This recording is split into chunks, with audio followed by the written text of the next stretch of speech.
Hello everyone, তো আশা করি তোমরা সবাই ভালোই আছো। তো দেখো, আজকে হচ্ছে যে টপিকটা করাবো সেটা ক্লাস 9-এর জীবন বিজ্ঞানের চ্যাপ্টার 2। ঠিক আছে, তো চ্যাপ্টারটার নাম হচ্ছে জীবন সংগঠনের স্তর।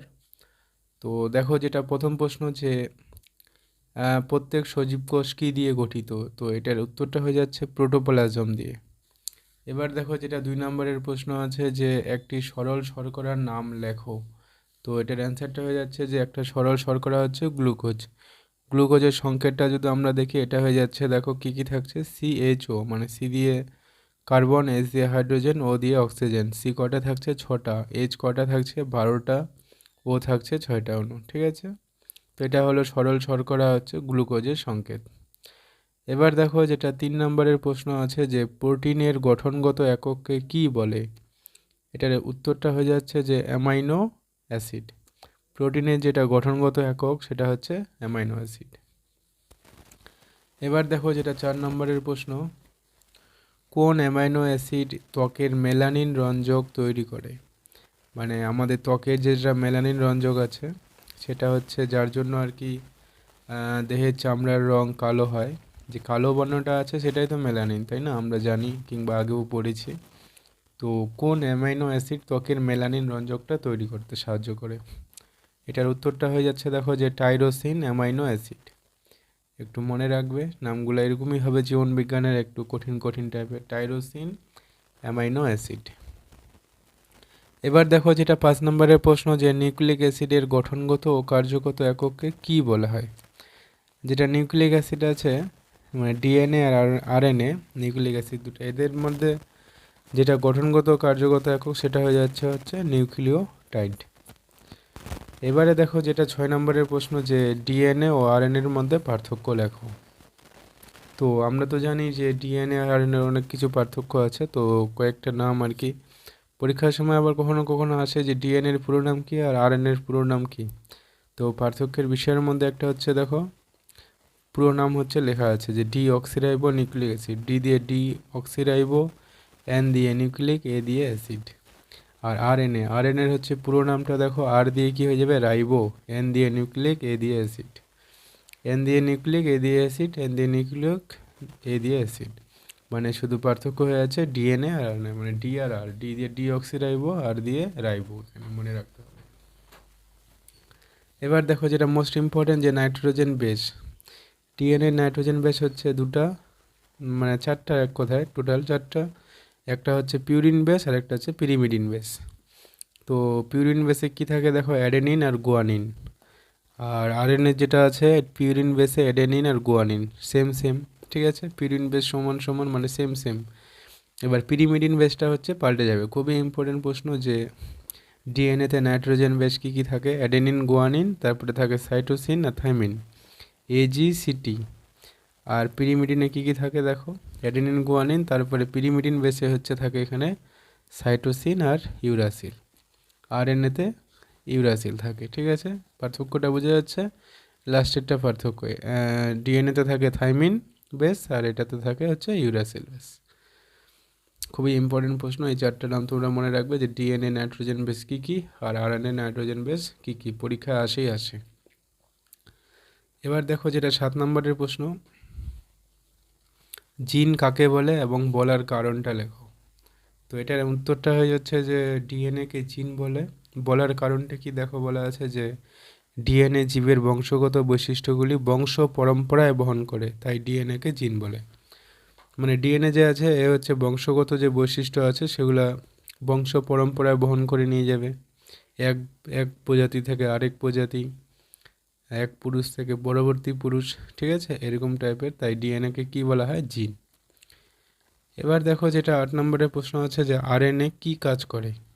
তো আরএনএ হচ্ছে প্রোটিন সংশ্লেষে অংশ নেয়। আর যদি বলে ডিএনএ কী কাজ করে, তো ডিএনএর কাজটা কি এখানেই পড়লে আমরা, ইম্পর্টেন্ট কাজ যে বংশগত বৈশিষ্ট্যগুলি বংশ পরম্পরায় বহন করে। ঠিক আছে, তো এবার হচ্ছে দেখো যে আমাদের 9 নম্বর প্রশ্ন কি আছে যে উদ্ভিদের সালোক সংশ্লেষ দ্বারা কোন খাদ্য উৎপন্ন হয়। মানে উদ্ভিদ যে সালোক সংশ্লেষ প্রক্রিয়াটা করে সেটার মাধ্যমে কি খাদ্যবস্তু উৎপন্ন হবে। তো এটার উত্তরটা হয়ে যাচ্ছে গ্লুকোজ। ঠিক আছে, উদ্ভিদের যেটা রান্নার, মানে আমরা যেরকম বলি যে আমাদের খাবারের জন্য আমরা কি করি, রান্না বান্না, তো উদ্ভিদেরও যেটা রান্নাবান্না সেটা হচ্ছে, ওটার নাম হচ্ছে সালোক সংশ্লেষ। তো উদ্ভিদের যে সালোক সংশ্লেষ হয় সূর্যের আলোর উপস্থিতিতে, সেটার ফলে কোন খাদ্য উৎপন্ন হয়? গ্লুকোজ। এবার দেখো 10 নম্বরের প্রশ্ন যে প্রোটিন বাচোয়া খাদ্য কাকে বলা হয়? তো এটার উত্তরটা হয়ে যাচ্ছে যে শর্করা জাতীয় খাদ্যকে। শর্করা জাতীয় খাদ্যকে কী খাদ্য বলা হয়? প্রোটিন বাচোয়া খাদ্য। এর মানেটা হচ্ছে দেখো যে আমাদের শরীরে যে অনেক কিছুরই প্রয়োজন হবে, প্রোটিন, ফ্যাট, ভিটামিন। তো শর্করা জাতীয় যদি আমরা খাবার খাই, হ্যাঁ, মানে ভাত, ডাল, ভাত টাইপের আর কি, তো এই শর্করা খাবার যা আছে এসব শর্করা জাতীয় খাবার থেকে আবার প্রোটিনও তৈরি হয়। ঠিক আছে? তো আমরা প্রোটিন হচ্ছে ডাইরেক্ট প্রোটিন খেতে পারি, এছাড়াও আমরা শর্করা জাতীয় যদি খাবার খেয়ে নিই তাহলে সেখান থেকেও আমরা প্রোটিন পাবো। এই জন্য হচ্ছে শর্করা জাতীয় খাবারকে প্রোটিন বাচোয়া খাদ্য বলা হয়। এবার দেখো যেটা 11 নম্বরের প্রশ্ন যে কোষীয় গঠনে কোন উপাদানটি বেশি পরিমাণে থাকে? তো উত্তরটা হয়ে যাচ্ছে প্রোটিন। মানে আমাদের কোষীয় গঠনের যে উপাদানটা, কোনটা আর কি সব থেকে বেশি পরিমাণে থাকে, যেটা হচ্ছে প্রোটিন। এবারে দেখা যাক আমাদের হচ্ছে 12 নম্বর প্রশ্ন যে প্রোটিন নামকরণটি কে করেন?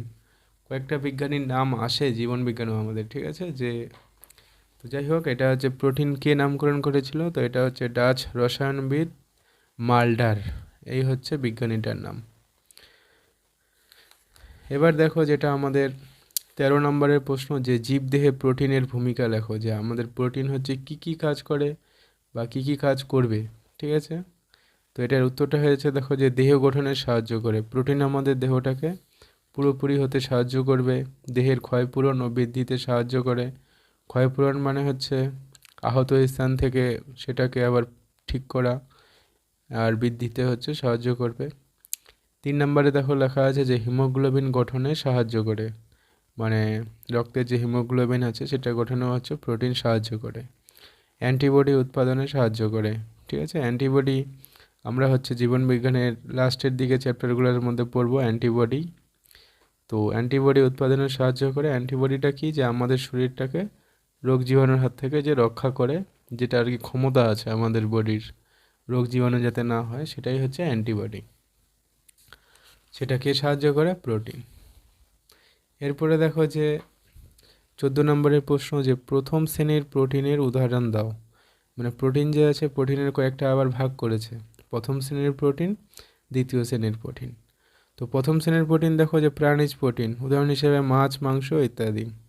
তো প্রথম শ্রেণীর প্রোটিন এই জন্যই যে এদের আর কি সব কিছুই প্রোটিনের যেটা পুষ্টিগুণ সব মোটামুটি সব অংশগুলোই উপস্থিত থাকে।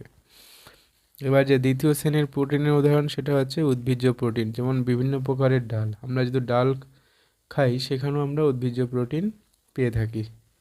তো ডালের মধ্যে হচ্ছে বেশি করে মসুর ডাল, এছাড়াও সব ডালের মধ্যেই কম বেশি প্রোটিন তো থাকেই।